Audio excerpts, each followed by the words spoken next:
He dipped and ran it. Almost like that conversation never existed before. I think that's the most unrealistic thing I've seen so far. There's no way he would have been able to process that. I'd be like, wait, what happened? And I would have gotten killed.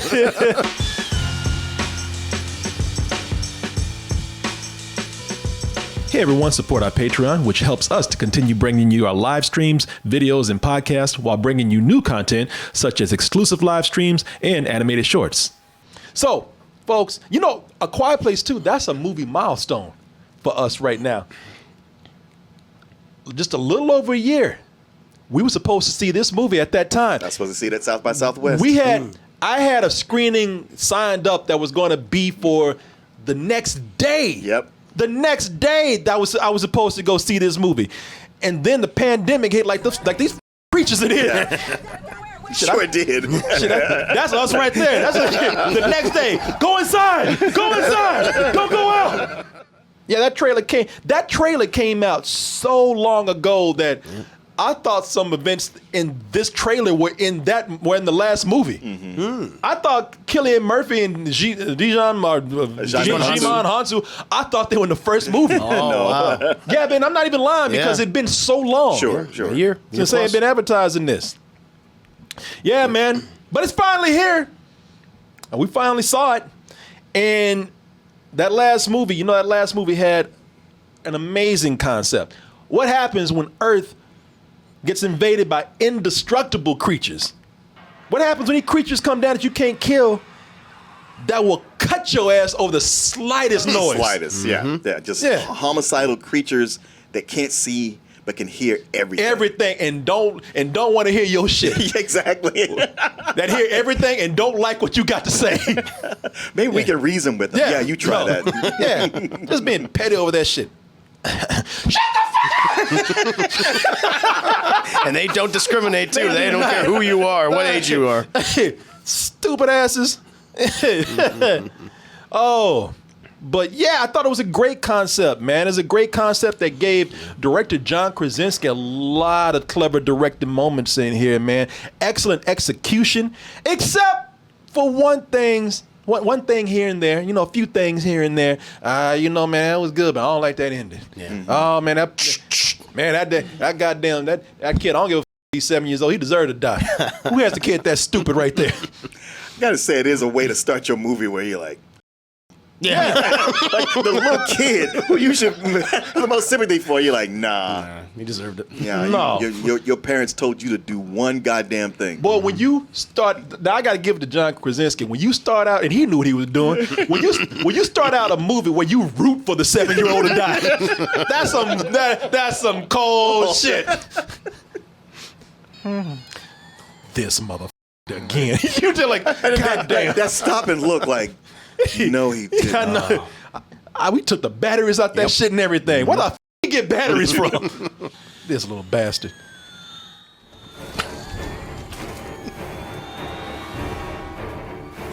You know he's thinking the whole time, please get this motherfucker. Please get him. Please get him. Before I kill him. Please kill him. Yeah, I mean, look, the kid's either going to get killed by the monster or get the monster of all ass whippings when he gets back home. Yeah, he should. Does this improve on some of the things that we were just very lightly and not very much complaining about? Do they have kids who are even dumber than this little stupid ass in this movie right here? Or maybe everybody wised up this time around? Does it improve on the world that we saw? And most of all, can it continue with what some people said? You did this the first time because your ass got lucky. You know that's a gimmick right there. I dare you to do it again, though.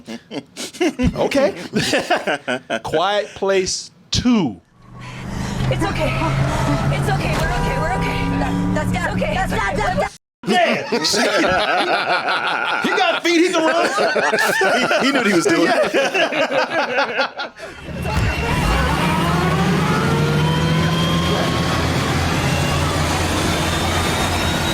Yeah, the creatures can drive now. Driving Greyhound buses and shit. Hey, you missed my stop.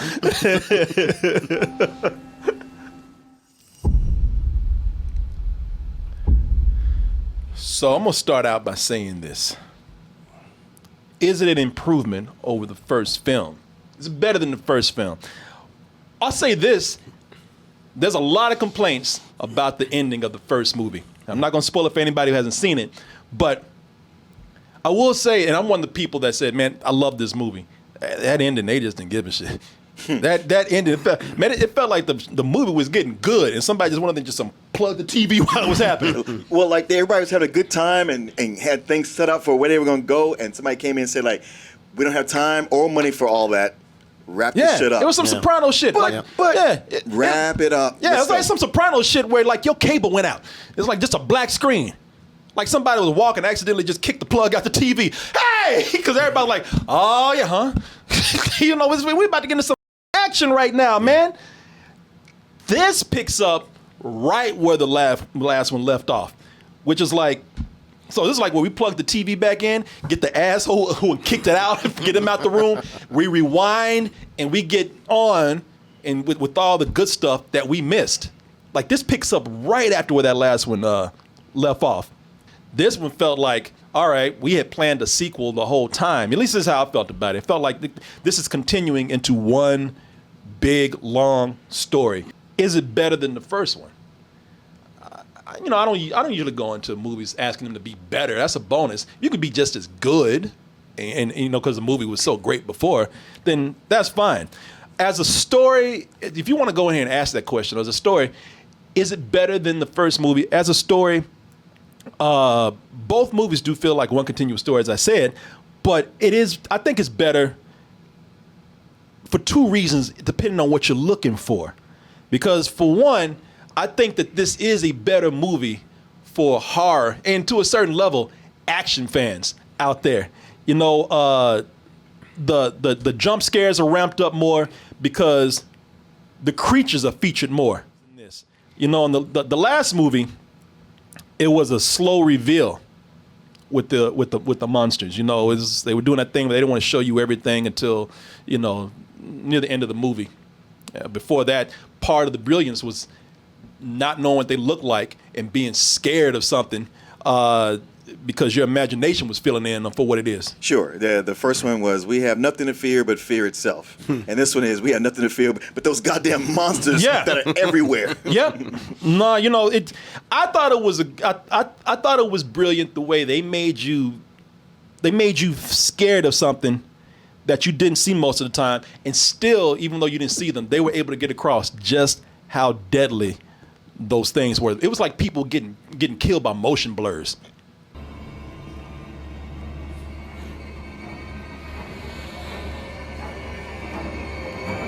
He's like, mother, dude, don't do this shit. Don't do this. He should just jumped over and just. He should have shanked his ass right then and there. His old ass. Just because your chick is dead, you want to get everybody killed.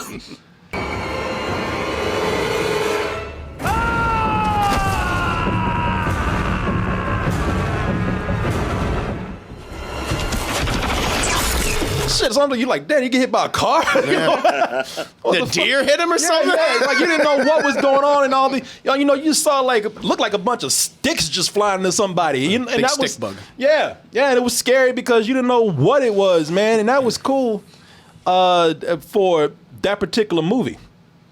Now, for this particular movie right here, the creatures are like, fuck it, y'all know what we look like.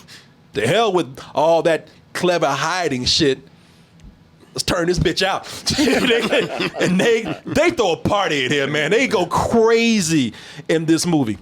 And the reason why I said compared this to an action film in a way is because now that the creatures are being seen, they offer more jump scares, and they do that because they have a lot more chases too. A lot of the movie is just a lot of people being chased by these creatures in full view. And if you're an action person who wanted the movie to be sped up a little bit, then that might be pretty cool. I mean, this is the way the movie opens up, and that creature does crawl all the way out that bus. Wearing a bus driver's hat and shit. Greyhound lapels on and shit. You folks looking to get on and go to Albuquerque? Yeah. Only way I found some complaints with that is since there are more jump scares, you have these creatures where they do jump out of nowhere. And it gets to that moment where it's like, look, I know you don't like noise, but your ass ain't that stealthy. Where you just sneak up on people, ninja style. You should have heard that. Somebody should have heard that shit coming. Because they make noise when they running. You hear them. It's like a goddamn, herd of elephants running towards somebody. And there are moments where you even say, all right, not only how'd you sneak up on me like that, but how the fuck did you come out of that?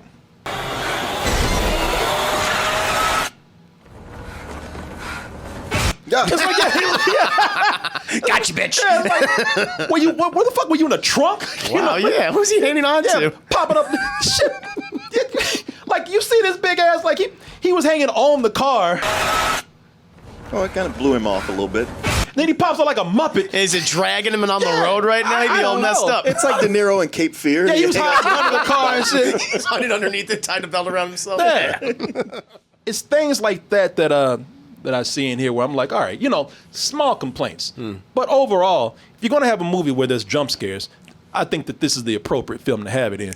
Oh, I totally agree with that. As much as, we're always, bagging on movies with jump scares, especially just as an excuse. I was like, this movie is full of jump scares, and they're all legit and earned and effective. I mean, it was really getting me to where I was like, God damn it. Every time. They do it real well. It is hard to get a sequel that's even as good, sometimes not even as close to good as the first one. It's just hard for a movie, period. It's hard for a movie, period. And especially with horror films, like I have a trouble, outside of The Purge, I have trouble naming any that are. But this manages to keep a lot of all the same things that worked with the first one, especially with suspense and watching the family.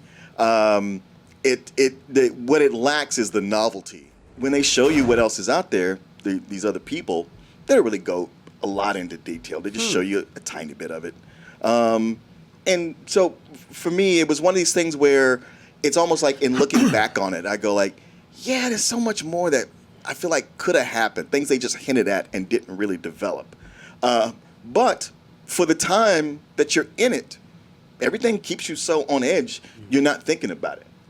I like where things happen, and it's just disoriented, and you just have thrown in the world with people, and you just, you're, all right, you're here. It is what it is now. And plus, these creatures are dicks too, man. Yeah, these they are. creatures are fuck. They're just assholes from space, man. They're just killing people just to kill people, man. They're the worst party crashers ever, man. You will have people just chilling, people just having fun, and then these motherfuckers swoop in like killer Karens, man. Yeah, people just cooling out, having a good time, Having a cookout. like this fool is gone. You don't even know. But they come in like a bunch of killer Karens where they just kind of like, stop making so much noise. Fuck you. Turn your music down. Everyone go home. It was like, man, Jesus, and people just running, and they ain't eating nobody. They're not taking anybody back to a hive and using them. No, they just kind of like, fuck you. They just come in like, it's like somebody just got mad and at somebody making too much noise at a party and decided to come up in the room with a switchblade and just start slicing people. Well, it's like they got no purpose. Right. And I don't need to have everything explained to me, but there is that, what you're talking about, no purpose, where, man, they're killing people left and right. We don't have a sense of what they want. There's not enough of them for an invasion and takeover. So what is this about? What's their motivation here? Is that were you bothered by that? Just a little bit. See, for me, it would make me get into it. Like understanding motivations of everyone makes me get into a movie more. Well, and this is just for me to tell you why I understand. They're alien creatures. No one knows why they're doing this. They're species from another planet. I wouldn't like it if they finally all of a sudden said, my gosh, I figured it out what they want. It's like, nah, I like nobody knows what the fuck they want. Everybody's trying, and it happened so abruptly, this alien attack, that no one has time to even hardly process. Well, not even process, but you hardly have time to survive because they strike so quickly. Sure. And that's kind of what I like about it. I mean, Alien. In the movie Alien, that alien just fucking kills. And and that's why everybody loves that movie, because they can't figure out why is this such a why is this thing killing everybody? Why does it do that? They just say simply, it's a killing machine. Oh yeah. I would only say with Alien, it's like, well, you guys treaded on its territory. You're in its space, and so sorry. Actually, they brought the alien onto the ship, and then But initially they were in its space, and it hitchhiked on. yeah. Well, there's a theory here, like, you know, an asteroid brought these. Right. And so these things are here, and they're just kind of like, fuck it. You know, it's a good point you make. I mean, it's like, if you are a person that wants explanation for a lot of things, you don't like that, then I can see what you're saying. You know, I think for a creature movie, an alien creature invasion, sometimes, especially if they're mindless and they're just killing like animals, it's like, all right, we don't know why the fuck they're doing it. No. And I get that. I just felt like that was with the first movie, and here with the second one, like, I don't even need it explained, but just a little bit of a hint to make me go, huh, I wonder, or what is that? Whereas opposed to like, yeah, we're just not going to tell you at all. Would you like theories then?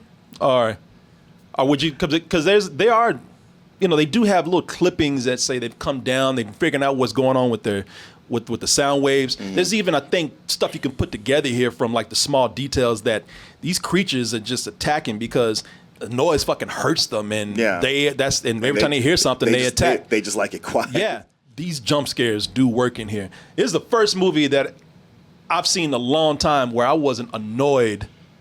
I just flat out just fucking pissed about the jump scares Same going here. on, because, you know, when watching this, they work so well, man, because of the concept of playing with sound. John Krasinski is so good at playing with the sound here and using sound to ramp up tension that is what's used to catch you off guard. Jump scares don't even come from the creatures sometimes. Sometimes it comes from like shit like this where you just kicking a bottle. But they do have legitimate jump scares where the creatures jump out, but it's not telegraphed too far ahead of time. It's not telegraphed, and the jump scares are legitimate. They aren't like, oh, we got you. And like, no, that actually was the thing. Yeah. And you know, I gotta tell you too that, and let me see here. I forgot to bring it up. Let me bring up this clip over here. Here we go. Yeah, this is also the reason why the jump scares work, because, listen, a lot of times, like I was saying, there are just a few moments here and there where I'm just kind of like, where did your big ass come from? You should not have been able to sneak up on people like that. But that was very, very few and far in between here. These creatures move so fast that, yeah, I can believe that they just popped up on somebody all of a sudden. They just leaped from a great distance and got the jump on my ass. I think our by walkers for You see that? He told that dude, fuck you. Shit, you got a gun, I don't. I admire his reaction time. Did you see that? I'm gonna show you this one more time. John Krasinski, the way he moved right here, that motherfucker should have played for the NFL. Look at this. He dipped and ran it. Almost like that conversation never existed before. I think that's the most unrealistic thing I've seen so far. There's no way he would have been able to process that. I'd be like, wait, what happened? And I would have gotten killed. That's a dad right there. I got my kid in the car. That fool, he dumped and ran. Wow. Fuck you, Larry, I'm gone. It was like the pass had been handed off to him on a quarterback sneak. This one is continuation of John Krasinski. In addition to being able to run his ass off, he's also a great director in this sense with these films right here. John Krasinski is as if Hitchcock directed a monster movie or a creature feature. I know I hate to throw Hitchcock out there because everybody does it, but this man does so many what feels like Hitchcock techniques in this film to create suspense that it's like, wow, maybe if Hitchcock was actually alive today and he had a script like this, he would have made this in the sense that he made The Birds, which is also kind of a creature feature itself. Oh, yeah, it definitely is. Plus, Emily Blunt has blonde hair in this, so Hitchcock would have been all over it. Oh, yeah, he would. And over her, yeah. Shit, he would have been on her ass like this. Where that white one at? Yeah, man.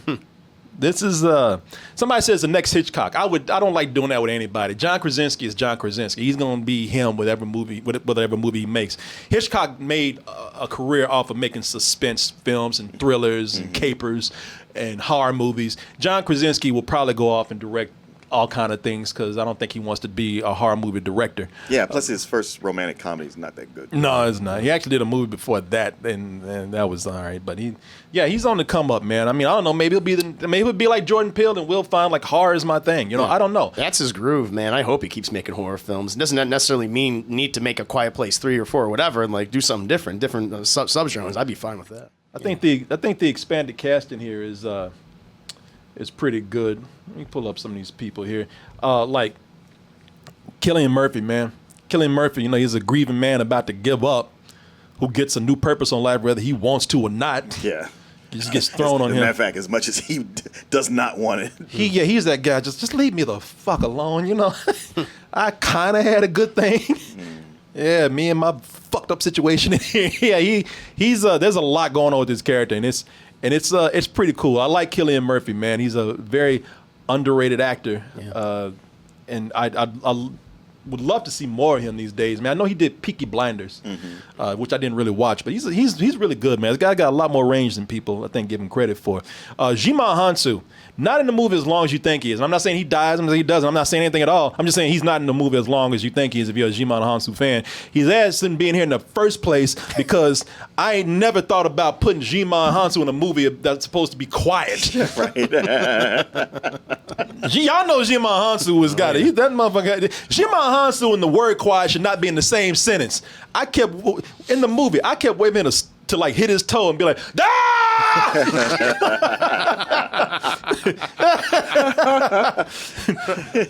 Shh. What?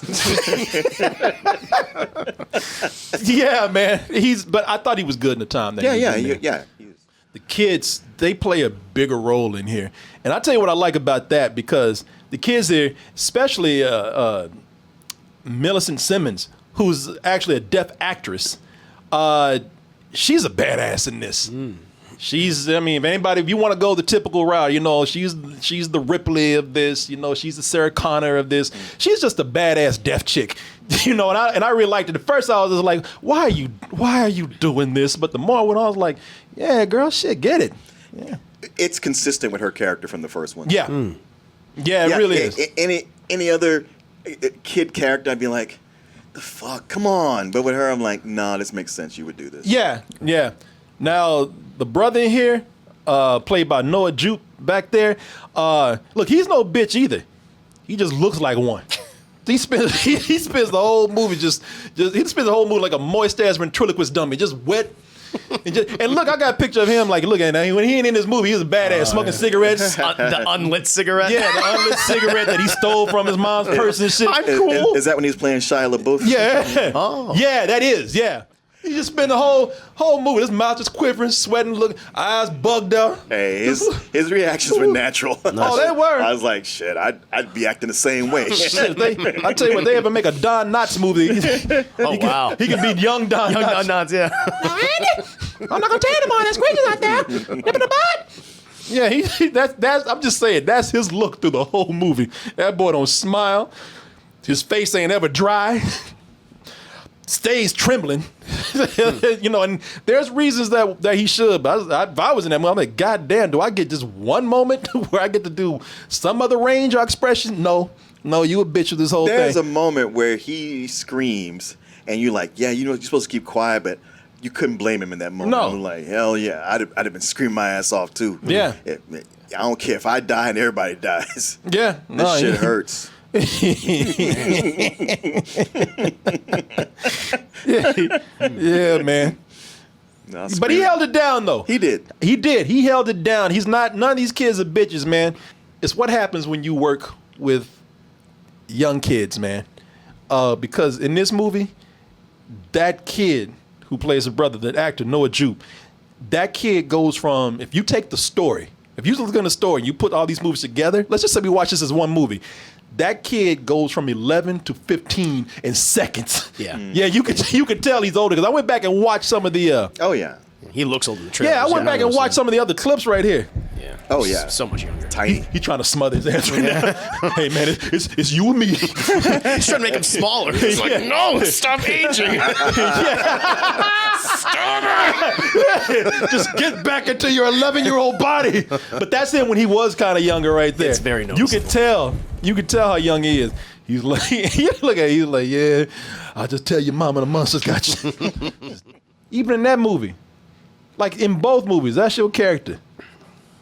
So what's my motivation? Look like a bitch. That's all. Both films, they kept his ass looking like that. Nailed it. That's almost like his character trait. Like it crossed over, and it should, because like I said, even though it looks like for him 4 years later, the movie takes place just seconds later, and so it's consistent with his character. And you need that. You need an audience avatar character, the one people go, ah, the whole time. It makes sense. Yeah. It'd be scary. Yeah. Except he's not annoying with it, man. He's That's good. trying. He's trying. He It's wasn't annoying the last This one. kid goes through some shit. I'm gonna tell you that right now. If that was your whole childhood and that's all you knew. Yeah. You'd be traumatized. He goes through some shit, this kid right here. There are some very, very tropey things that they do in here that they're typical of the apocalypse, especially when there's apocalypse that are brought on by monsters or creatures, whether they be zombies or whether they be aliens. In this, they got the group of survivors that are complete assholes who instead of helping people be like, hey, maybe we work together. They're like, nah. Honestly, when that got brought up, that was like the maybe like one of the few times this movie I went, oh, really? We Yeah. got to do this again? Yeah, and they really do pull the guy. He like, yeah, I'm going to eat you. I'm going to eat you. I'm going to fuck you. I'm going to eat you. It's kind of that group. But it's interesting, though, because when it goes to that point where it enters very tropey areas of the apocalypse brought on by creatures or monsters, it starts to feel like a certain thing. It almost feels like they made a live action version, straight up, of a movie. Like if you just put me in there, I'd be like, oh, that's a live action version of this. What are you so afraid of? You're treading on some mighty thin ice here. What do we do? There's a moment where Cillian Murphy is walking around with what was her name? Maleficent Simmons, the deaf girl, and they look just like Joel and Ellie from The Last of Us. From The Last of Us. Now, I could just be profiling. Maybe I just see a bearded white dude with a badass We teenager. don't all look alike, goddammit, okay? Sure, Joel. Sure, whatever. By the way, where's that chick at? I hate her. Where's that girl you hanging out with? Nah, man, but looking at that, it's like, wow, that looks just like that. It even feels like a video game at some points because there's moments where. Here's the QTE event. We got to run away from these Yeah, things. well, no, there's a moment where when they're looking around, you have a stealth moment in the game and your energy's low, and she actually finds like a first aid kit. Oh, yeah. So, Wow. yeah. That's just like The Last of Us. Yeah, she's finding first aid kits and whatnot. Well, it looks like obviously they're not on the farm anymore from what we can tell, and they Yeah. expanded the world, and so the aesthetic matches something like The Last of Us. It definitely, because they're all out in the lush green areas. Yeah, it's overgrown, everything. I was expecting her to find like food, and when she eats it, her bullet wounds heal up. Yeah. Okay, let's go. Like the screen is flashing red. And she's, it's Nice. Yeah, no, it looks. If you want to see how seriously like a Last of Us movie works, I think you look at this and be like, yeah, it could work, man. I mean, those creatures make sounds sort of like clickers. Yeah, they should do. And they run after you like that. Yeah, you. No, you're right, man. Yeah, it's. No, I liked it, man. I enjoyed this. There's so. There's some things in there, as I said. Some of the creatures. It's questionable how they pop up. It's so apocalyptic to the point where it even feels like a video game. I will say that there is also a moment where a character does something pretty stupid. Not this fucking stupid.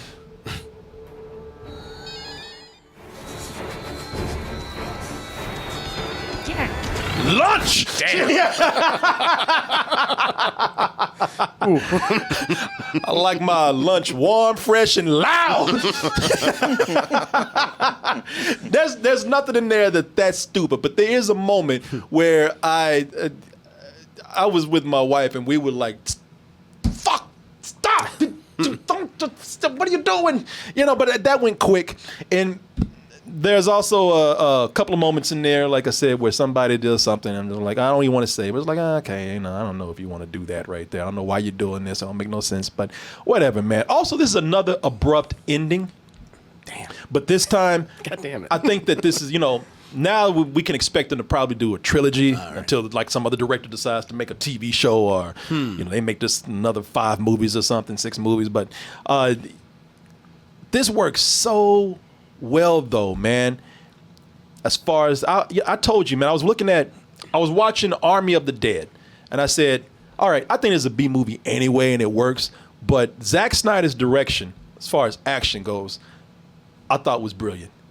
And I had to give the movie a heap of credit for that. And I'm doing it for the same reason here. John Krasinski, his direction here, with playing with he's doubled down. He's like gotten like he's shown he's gotten better at directing suspense. He's gotten when we talk about, is this a gimmick?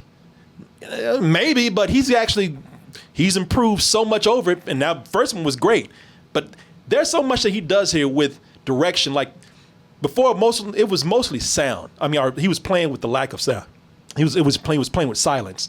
Now that this is more action oriented, he's playing with silence, sometimes combined with loud action scenes. And it is so suspenseful. Where it's really supposed to work, man. The only thing I have to complain about the suspense in this is my wife. There were so many jump scares that work. My hand is still aching. It is healing. Every time a jump, because we hold hands in the movies sometimes, and every time a jump happened, it was almost like a bear claw or a bear trap just clamped down on my hand. She was scared of the movie. I was scared of her. Please don't jump out. Please don't jump out. When something jumped out, like, fuck! You be screwed in this world. Shit, her and I would never survive. Nope. This is amazing what they've done in here, or what John Krasinski has done to continue to tell this story.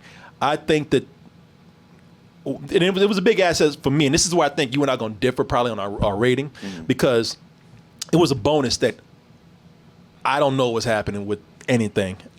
I want to be in this world as much as these characters. I want to be lost and confused.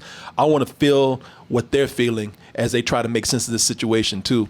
Yeah, I give this a full price, man. I think John Krasinski, whether he's directing, he could have done the same thing with a rom-com. He could have done the same thing with a drama. I just think that he is such a great filmmaker, and I respect that movie on that level alone with him. Yeah, this is a full price for me. This is a movie that's going to be on the top shelf for Quentin Tarantino because 50% of it focuses on dirty feet walking around. While I didn't necessarily enjoy it as much as you, because at the end of the day, it is a B. A B horror movie, a monster movie, and it doesn't really aspire to be much more than that. And I feel like the third act, which is much shorter than the other two, is a little sloppy Joe, and the ending is too much like the ending in the first movie. All that said, as everything Positive Corey has said is true. The suspense is phenomenal. The direction, like everything I said, I just talked about it, that lowers it. It's raised because his direction is so good that it lifts it higher above what it is. I feel like this is a high matinee movie that I would actually give a low full price, just in how everything comes together. It is the movie to see in a theater. Inadvertently, even though it was done before, being released now, it plays into how we felt during the pandemic. There's just something underneath all that the way you had to walk around, and I guess maybe how underpopulated the world is, but for a reason, and that feeling of being cut off from all the things that you've known and taken for granted. It works on so many levels. Yeah, and that's why I was talking about in the beginning, like seeing the beginning of that trailer with that bus. When we first saw this, I'm like, well, shit, man, did they know something we didn't? Right? The John Krasinski must have been like, God damn. You know, usually that would have worked for my movie. I know. John Krasinski came out like, hey, y'all don't worry, man. It's just marketing for my film. A Quiet Place 2. Fuck the haters, fuck the news. Go see my film. Yeah, man. I think that it's an excellent film. I think it's John Krasinski is very much a brilliant filmmaker, man. My respect to him highly.